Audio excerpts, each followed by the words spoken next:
Sir मैंने select किया है जिससे सारा जगत उत्पन्न हुआ है, जिसमें ही यह लीन होता है और जिसके द्वारा यह धारण भी किया जाता है, उस ज्ञान स्वरूप को मेरा नमस्कार है।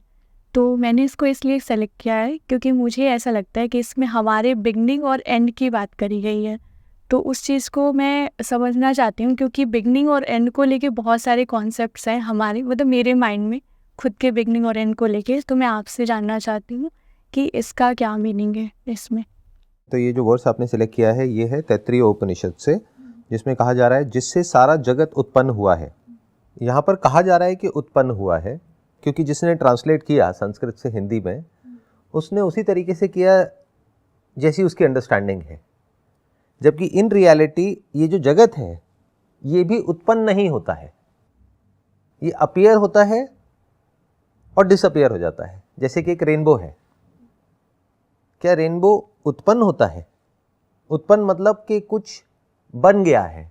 अगर वो उत्पन्न हुआ है तो कहाँ है रेनबो? उसको छू करके दिखाओ, उसको टच करके दिखाओ, तो वो दिख रहा है लेकिन है नहीं, वो लाइट के ही अलग अलग रंग हैं।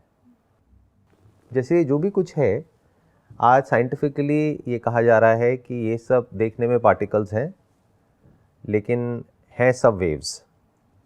ये देखने में ऐसा लग रहा है कि जो चीज़ें हैं, जो पार्टिकल्स हैं, वो किसी पार्टिकल से उत्पन्न हुई है, लेकिन आज साइंटिफिकली ये कहा जा रहा है कि पार्टिकल से ऐसा लगता है कि उत्पन्न हुआ है। कॉज एंड इफेक्ट को अगर हम देखते हैं, यानी एक मिट्टी का घड़ा मिट्टी से बना है, ये बात सही है, लेकिन मिट्टी भी एक पार्टिकल है और वो पार्टिकल एक्चुअल में वेव है, बस पार्टिकल के जैसी दिखती है because of the placement of an instrument जिसके थ्रू देखा जा रहा है।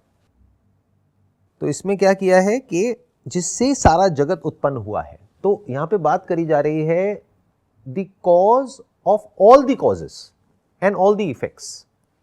ये जो यूनिवर्स है पूरा का पूरा, इसको देखोगे तो this is nothing but a relation of cause and effect. अगर यहाँ पे टेबल पड़ी है, मैं आपसे पूछता हूँ ये कैसे उत्पन्न हुई है, तो ये मेटल से उत्पन्न हुई है। अब वो मेटल कैसे उत्पन्न हुआ है उसको ब्रेक डाउन करते चले जाओ, आगे से आगे, आगे से आगे, तो आप पहुंच जाओगे एटॉमिक पार्टिकल्स पे, सब एटॉमिक पार्टिकल्स पे। वो कैसे उत्पन्न हुए हैं? क्वांटम फिजिक्स के अकॉर्डिंग देखोगे तो वो उत्पन्न हुए ही नहीं है। अगर एक इंस्ट्रूमेंट प्लेस हो जाता है तो ऐसा लगता है कि वहां पर एक पार्टिकल है, और इंस्ट्रूमेंट को प्लेस नहीं करते हैं तो वहां पर वेव्स हैं। यानी वो फॉर्म है ही नहीं जो फॉर्म दिख रही है। Form is in relation to the instrument through which we are perceiving. अगर हम इंस्ट्रूमेंट को चेंज कर दें तो फॉर्म बदल जाती है। जैसे आंखों से देखते हैं तो कुछ और दिखता है, किसी और मशीन से देखोगे तो कुछ और दिखता है। बहुत सारी चीजें आंखों से नहीं दिखती हैं, बट बहुत सारे ऐसे इंस्ट्रूमेंट्स हैं जहां से दिख जाती हैं। तो जहां कुछ नहीं होता है वहां भी कुछ दिख जाता है, जहां कुछ होता है वो ऐसा लगता है कि वहां कुछ है ही नहीं, इंस्ट्रूमेंट को बदलते ही। तो ये जो उत्पन्न होना या ना होना है, that is in relation to the instrument, that has to be very clear.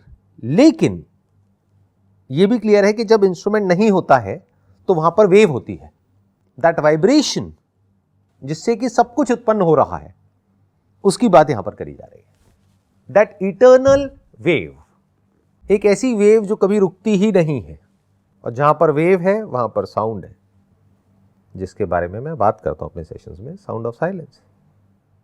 वही जो एक सोर्स है वो अलग अलग दिखता है डिपेंडिंग अपॉन कि किस इंस्ट्रूमेंट से हम उसको देख रहे हैं। कानों से देखोगे तो उसी को साउंड बोलोगे, उसी वाइब्रेशन को। आंखों से देखोगे तो उसको पार्टिकल बोल दोगे, नाक से देखोगे तो उसको गंध बोल दोगे। देखो स्पेस में कोई गंध नहीं होती है, जब उसमें कुछ मिल जाता है, कुछ केमिकल्स मिल जाते हैं, उसमें गंध होती है। तो वो गंध किसकी है? केमिकल की है ना। उसी केमिकल को जब आंखों से देखोगे तो क्या कहोगे? यहां पे पार्टिकल है और उसकी ये गंध है। और अगर हमारे पास में कोई ऐसा इंस्ट्रूमेंट हो जहां से कि हम ये देख सके कि उसकी एग्जैक्ट वाइब्रेशन क्या है, एग्जैक्ट उसकी फ्रीक्वेंसी क्या है, वेवलेंथ क्या है, और उस साउंड को हम सुन सके, तो हम क्या कहेंगे कि वहां पे वो पार्टिकल नहीं है, गंध नहीं है, वहां पर तो आवाज है। तो हर आवाज को, जिसको भी हम आवाज बोलते हैं, उसको जब आंखों से देखते हैं तो उसको हम पार्टिकल बोलते हैं, और हर पार्टिकल को जब कानों से देखते हैं या सुनते हैं तो उसको हम आवाज बोल देते हैं। अब आई थिंक ये समझना बहुत मुश्किल नहीं है, क्योंकि अब हमारे पास में ऐसे ऐसे साइंटिफिक इंस्ट्रूमेंट्स हैं कि हम इन सब चीज़ों को अलग अलग तरीके से टेस्ट कर सकते हैं, वेरीफाई कर सकते हैं, जो भी बात हम यहाँ पर कर रहे हैं। तो जिससे सारा जगत उत्पन्न हुआ है। और यहाँ पे समझने वाली बात क्या है, यहाँ पे उत्पन्न जो वर्ड है उसको भी ध्यान से समझना पड़ेगा। जब उपनिषद उत्पन्न की बात करते हैं तो यहाँ पर ये नहीं कहा जा रहा है कि कुछ बन गया है, यानी कि कुछ पहले नहीं था और वो बन गया है। उत्पन्न का मतलब तो यही हुआ ना। जैसे फॉर एग्जाम्पल बादल की एक फॉर्म आपको दिख रही है, आपने कुछ सेकंड्स बाद देखा तो वो फॉर्म हट गई, कोई और ही फॉर्म दिख रही है, लेकिन बादल है। तो आप क्या कहोगे कि बादल उत्पन्न हो गए? अरे बादल तो पहले भी थे, अभी भी है, बस जो फॉर्म है वही तो बदली है। तो क्या वो उत्पन्न हो गई है? वो तो बदली है, दैट इज चेंज। और जिसको आप कह रहे हो कि उत्पन्न हो गई है, जब तक आप उसको कह रहे हो कि उत्पन्न हो गई, तब तक वो फिर बदल चुकी है। तो उत्पन्न तो एक्चुअल में कुछ हुआ ही नहीं है इस पूरे यूनिवर्स में। उत्पन्न तो कुछ हो ही नहीं सकता है, क्योंकि सब कुछ बदल रहा है। Everything is in a flux, everything is changing. जब तक आप किसी भी चीज को देख रहे हो तो आंखों के बीच में और उस चीज के बीच में डिस्टेंस है, चाहे वो चीज लिविंग हो चाहे नॉन लिविंग हो। तो डिस्टेंस है, तो लाइट को वहां से यहां तक ट्रैवल करने में टाइम लगता है। तो जब तक आपने उसको देखा, वो चीज ऑलरेडी बदल चुकी है। वो जो अभी जैसी है उसको तो आप देख ही नहीं सकते, because there is space and time in between. जैसे आसमान में हम तारे देखते हैं, तो बहुत सारे तारों को आप देख करके क्या बोलते हो? वो देखो, वो तारा मुझे दिख रहा है। हो सकता है उसको मरे हुए बहुत साल हो चुके हैं, बट आप क्या कह रहे हो? वो है। क्यों? क्योंकि आपको दिख रहा है, दिख रहा है, लेकिन वो है नहीं, उसमें से बहुत सारे तारे। तो उपनिषद क्या कहते हैं? ये यूनिवर्स उत्पन्न कभी हुआ ही नहीं है। It appears and then it dissolves, फिर अपीयर हो जाता है, फिर डिसॉल्व हो जाता है। जैसे कि एक रेनबो, कुछ होने की वजह से, यानी बारिश होने की वजह से, कुछ कंडीशंस होने की वजह से, बादलों की वजह से, लाइट की वजह से, इन सब का जो अपना कॉम्बिनेशन है, उसकी वजह से रेनबो दिख जाता है और फिर दिखना बंद हो जाता है। तो क्या वो पैदा हो गया है और वो मर गया है? It is just appearing to be. तो ये जो एक बहुत बड़ा मिथ है हम सबका, फिर चाहे अपनी बॉडी से रिलेटेड हो, चाहे लिविंग बीइंग से रिलेटेड हो, चाहे नॉन लिविंग से रिलेटेड हो, कि कुछ पैदा होता है, ये मिथ टूट जाएगा अगर आप उपनिषद को ध्यान से समझोगे। तो कुछ भी पैदा हो ही नहीं सकता है, सब कुछ बदल रहा है। तो जब तक आप कह रहे हो कि ये चीज पैदा हुई, तब तक तो वो बदल चुकी है, वो है ही नहीं। बट वो चेंज इतना सटल होता है, इतना छोटा चेंज होता है कि हम आंखों से देख करके कहते हैं कि कुछ भी नहीं बदला है। जैसे होता है कि हमारे घर में कोई बच्चा है, मानो 12 साल का, अब हम उसको रोज देख रहे हैं, तो हमें क्या लग रहा है? वैसा ही है सब कुछ। 3 साल बाद एकदम से कोई रिलेटिव आया, उसने आकर के देखा, अरे तेरी हाइट इतनी बढ़ गई। क्योंकि हम उसको कॉन्स्टेंटली देख रहे हैं, तो हमें ऐसा लग रहा है कि वो नहीं बदल रहा है। क्या वो हाइट, रात को वो सोया और सुबह बढ़ गई? जो 1 फुट हाइट बढ़ी या 2 फुट हाइट बढ़ी, या over a period of time बढ़ी, बट उसको हम देख नहीं सकते आंखों से। मतलब डेली बेसिस पे आप नहीं देख सकते कि आज कितनी हाइट बढ़ी और कल कितनी बढ़ी, या हर मिनट में कितनी बढ़ी। You can not see that. तो आपको क्या लग रहा है कि वो स्टैटिक है, जबकि वो कॉन्स्टेंटली बदल रहा है। तो ध्यान से समझो, जब यहां पे उत्पन्न की बात करी जा रही है, तो यहां पे अपीयरेंस की बात करी जा रही है। ये बहुत बड़ी बात है और ये काफी हद तक उससे मिलती जुलती है जो कि क्वांटम फिजिक्स में बात करी जाती है। दिखता है, वो भी अगर इंस्ट्रूमेंट लगा होता है तो, वो भी अगर वो इंस्ट्रूमेंट उसको देखने के लिए कैपेबल होता है तो, अगर उसमें रिकॉर्ड होता है तो, स्टोर होता है तो, ये बहुत सारी कंडीशंस हैं, तब आप कहते हो कि कुछ उत्पन्न हो गया है।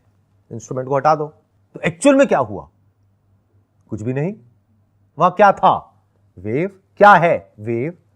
दिख क्या रहा है? पार्टिकल। क्या वो वेव पार्टिकल बन गई है? अरे नहीं, पार्टिकल के जैसी लग रही है, क्योंकि वहां पे एक इंस्ट्रूमेंट के थ्रू उसको ऑब्जर्व किया जा रहा है। तो जब लाइट वेव से टकराती है और वापस उस कैमरे की तरफ आती है, हमारी आंखें भी कैमरे के जैसी है, तो वही वेव पार्टिकल के जैसी लगती है।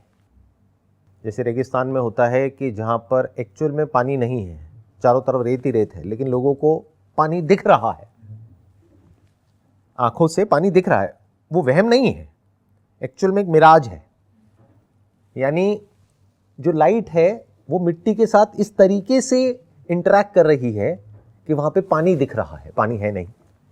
ऐसा ही ये पूरा का पूरा यूनिवर्स है। इसी वजह से बात करी गई है माया की, लेकिन माया को लोग समझ नहीं पाए। लोगों ने क्या कहा, सब मोह माया है। माया का मतलब वो होता है जो दिखता तो है मगर एक्चुअल में नहीं होता है, या ये कह लो जैसा दिखता है वैसा नहीं होता है। जैसे फॉर एग्जांपल स्पेस की बात करते हैं, लगता क्या है कि जो स्पेस है वो हमारी बॉडी के अंदर है और कुछ स्पेस है जो बॉडी के बाहर है, जबकि एक्चुअल में क्या है, स्पेस के अंदर बॉडी है। तो आंखों से ऐसी बहुत सारी चीजें दिखती है जो एक्चुअल में वैसी नहीं होती है जैसी दिख रही है। तो यही बात यहां पे करी जा रही है कि जिससे सारा जगत उत्पन्न हुआ है, यानी जिसके होने की वजह से ये सब कुछ का होना पॉसिबल हो पा रहा है। और वो दो चीजें हैं जो चाहिए, दोनों में से एक भी ना हो तो वो पॉसिबल नहीं हो पाएगा। लेकिन मजे की बात क्या है, ये दो नहीं है, एक ही के दो पहलू हैं। वो दो चीजें क्या हैं, एक ये पूरा यूनिवर्स जो हमें दिख रहा है, जिसको हम टच कर पा रहे हैं, जिसको सुन पा रहे हैं, जिसको देख पा रहे हैं, ये पूरा यूनिवर्स एग्जिस्ट करने के लिए कोई ना कोई ऐसा सब्सटेंस होना चाहिए, कोई ना कोई ऐसा तत्व होना चाहिए जिसकी वजह से ये सब कुछ दिख रहा है। मैंने क्या कहा, कुछ भी क्रिएट नहीं हुआ है, दिख रहा है। बट दिखने के लिए भी तो कुछ होना चाहिए ना। जैसे टेबल के दिखने के लिए भी मेटल होना चाहिए, मेटल के लिए एटम होना चाहिए, और एटम के लिए जो होना चाहिए वो जो वेव, उसकी बात यहां पर करी जा रही है। यानी जो स्मॉलेस्ट पार्टिकल है उसके भी एग्जिस्ट करने के लिए कुछ तो होना चाहिए ना। Something can not come out of nothing, always remember this. This is a scientific as well as a spiritual fact.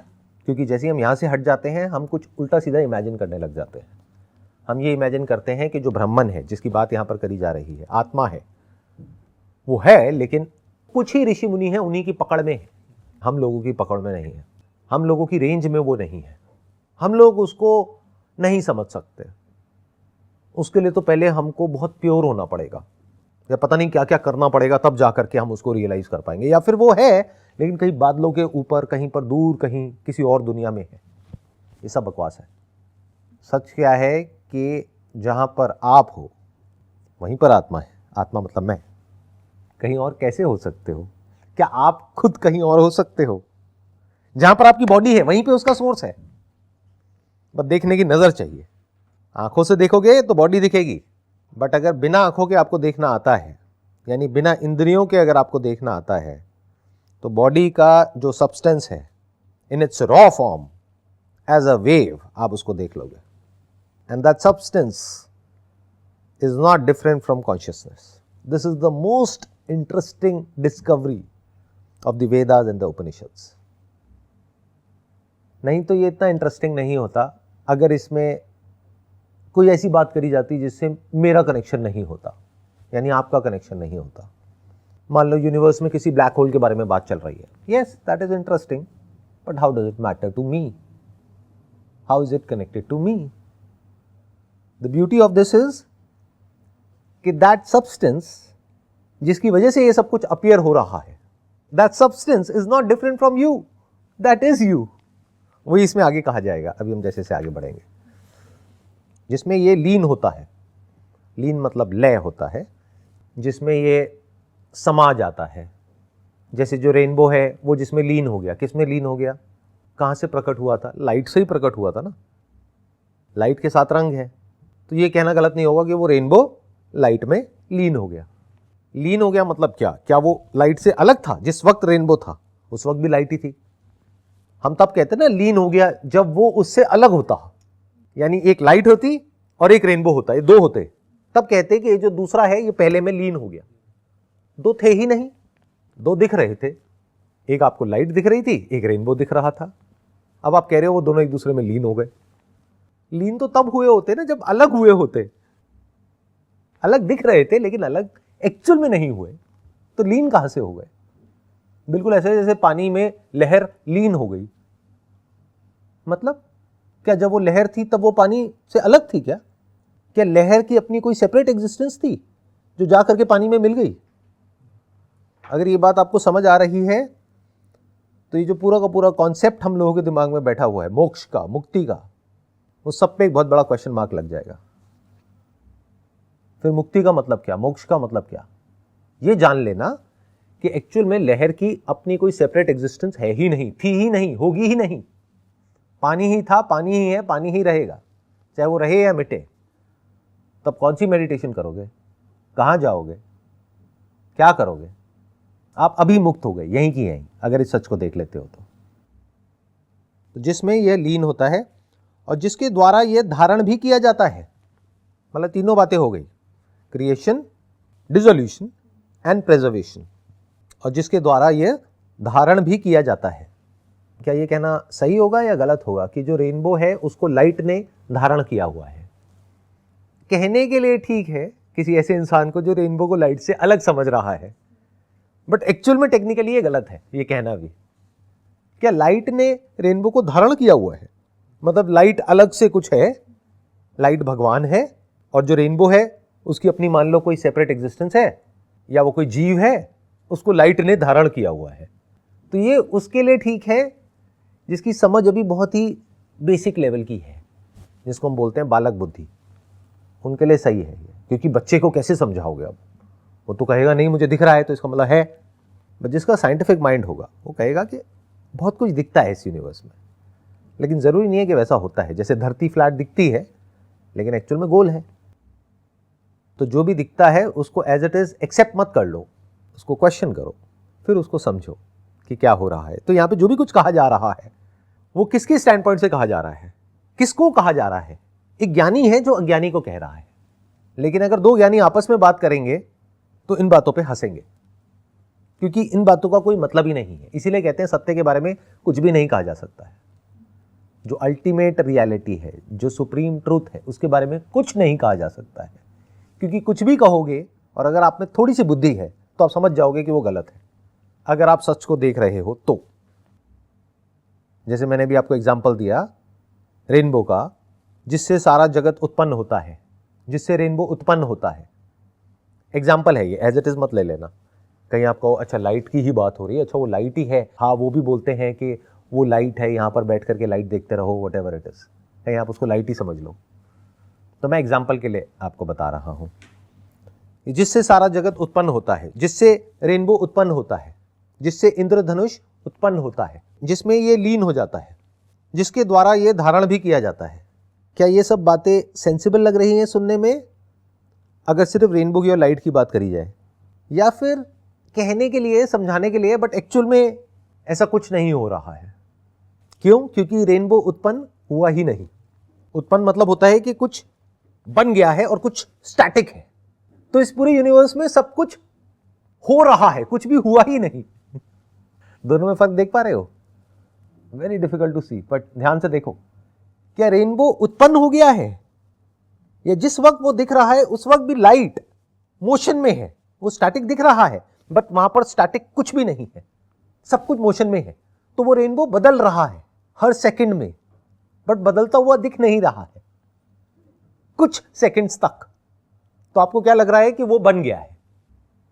एक अज्ञानी ऐसे बोल सकता है, बट एक साइंटिस्ट कभी ऐसे नहीं बोलेगा। वो क्या कहेगा कि रेनबो दिख रहा है, बन नहीं गया है, रेनबो पैदा नहीं हो गया है, रेनबो दिख रहा है, बट एक्चुअल में वहां पर कुछ भी नहीं है। ऐसा लग रहा है कि वहां पर कुछ है जिसको हम पकड़ सकते हैं, बट एक्चुअल में वहां पर कुछ भी नहीं है, वहां पर सिर्फ लाइट है। अब रेनबो नहीं दिख रहा है तो वो लीन हो गया है। किस में लीन हो गया है?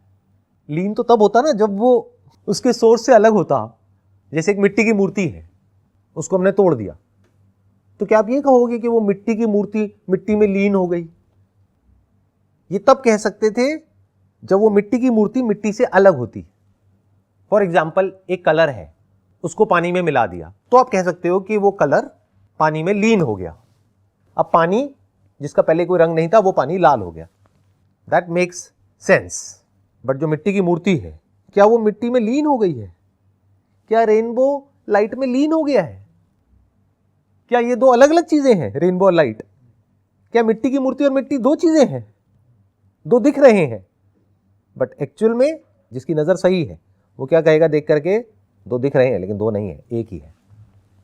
इसको बोलते हैं अद्वैत वेदांत।